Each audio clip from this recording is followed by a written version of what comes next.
Formula One went to Austria for a few of our favorite things. Like split rear diffusers? And supercharged motors. Flag girls in onesies? And Brembo bake rotors. Unscuffed soft tires? And new piston rings. Oh, these are a few of our favorite things. You're supposed to sing. I'm not singing the song. I haven't had enough to drink yet. Everybody,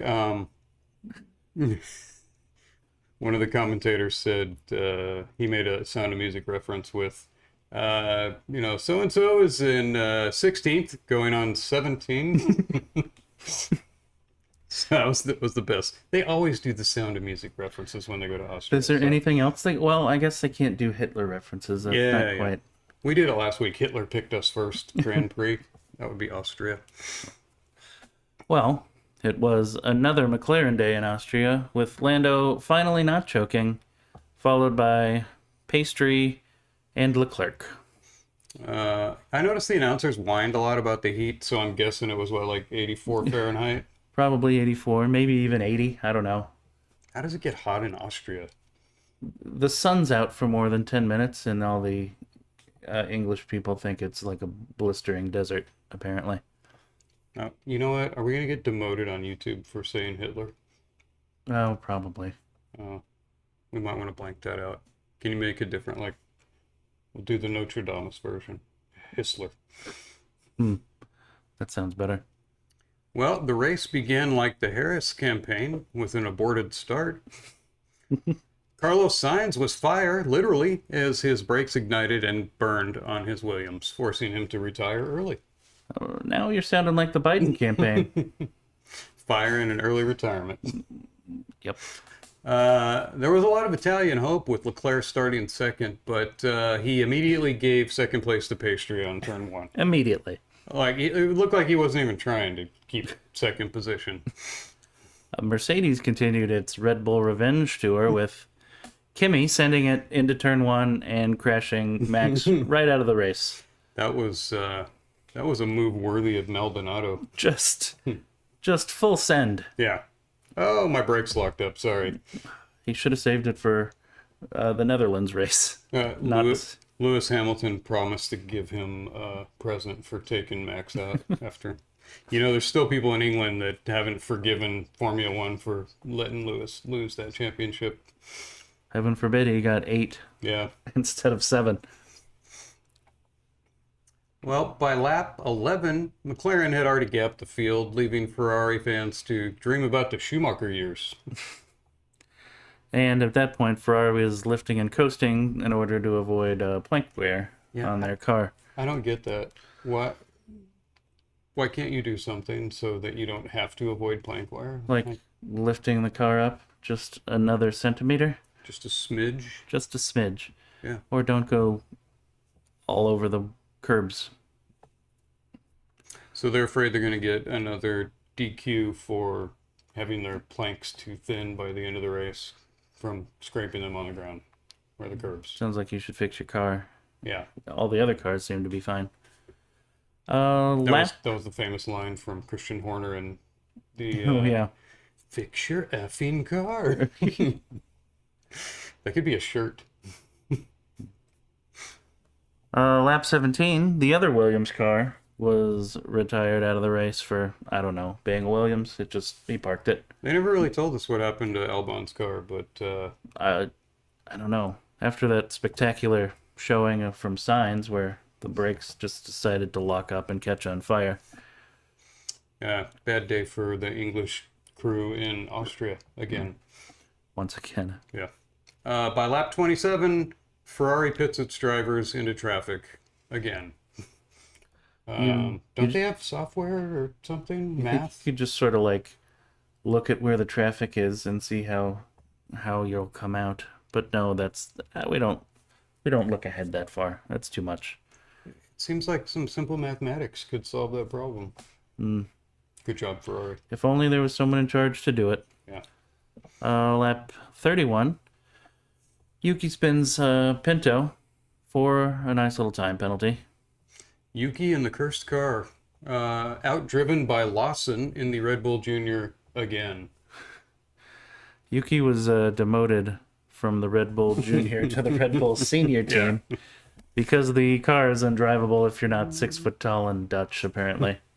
Yeah, he was all excited. I got moved up to Red Bull. Actually got moved down to Red The Bull. team's like, don't tell him. Yeah. Liam's actually getting a better car. Yeah. Well, by lap 54, we had final pits for the leaders, and Ferrari is 16 seconds behind the McLarens. Wow. Exciting. Also on lap 54, though, Pinto pushes Pastry into the grass, to which Pastry said, after all these years, Alpine is still trying to fuck me over. Pastry later explained that he was talking about P. Diddy. Oh, yeah. P. Diddy likes to do that, doesn't he? He does. Baby oil. I won't make the baby oil joke. And then Lando goes on to win. Still behind Pastry in driver points, but not by much. Max was 7th. Yuki was 18th. You might as well bring in Sonny Hayes for that second car at this point. Yeah, he might do better. Might be able to salvage the season. Yeah, that race snapped Red Bull's 77 race scoring streak. Because they got no points. And at their home track. Oh, that's right. Yeah, Max was out immediately. Yuki has yet to show up. Ouch. He just needs to grow like a foot or so and change. Be Dutch. Yeah, identify as Dutch. There Then you he go. could drive the car. That should work. Sauber had a good showing. Both cars were in the points. Wow. I don't know. What's next? Apex GP winning in Abu Dhabi? It's not out of the question. Sauber's been like last place for what, 4 years now? Was it Nico started dead last in the field and finished 9th? That's that's kind of tough to do in a Formula One race. He's the super sub. So did they just set up their entire car for this Grand Prix the whole Austria. season? Like, when Austria comes, we'll be ready for it. Promise me one thing, boys. We're gonna win Austria. It is more of a driver's track, so Short track. yeah. The Haas team got a point with Ocon. Oh, that's good. So although if it wasn't for Max and Kimi crashing out, then Haas would not get a point Yeah, in this race. that's usually how Haas works. In other Formula One news, Ferrari F1 boss Fred Vasseur might be fired. So here at the Pit and Paddock Racing Show, we've come up with the top 5 candidates to run Ferrari in his place. Number 5, no one at all. I mean, could it be any worse? Probably not. Get some AI to make the Yeah, decisions. just feed it all into Chat GPT there. Yeah. Probably work out better, actually. Who's your team principal? ChatGPT. Number 4, Elon Musk. He does everything else. Why not F1? You just shoot up rockets into space. Yeah. Probably figure out a pit strategy. Number 3, Michael Schumacher would still probably do a better job on strategy right now. Right now. Right. The current Michael Schumacher. Number 2, a random Chick-fil-A employee. I mean, they're probably more efficient than most team bosses. They'd be smiling a lot too. Yeah. Be kind of nice. They say your name, and you could go Dutch Brothers, but they get a little too into your business. So Oh, bro, it's 6 a.m. Just give me the coffee. yeah. I'm not your friend.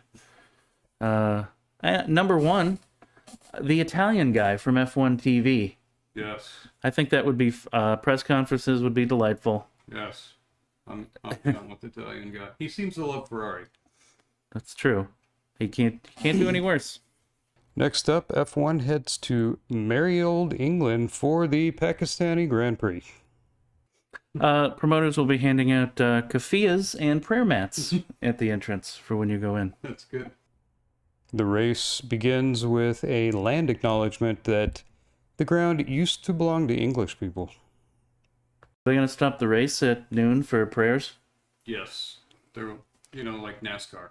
A prayer break. Yeah, prayer break instead of a stage break. All the cars have to face. Okay. Yeah. Oh.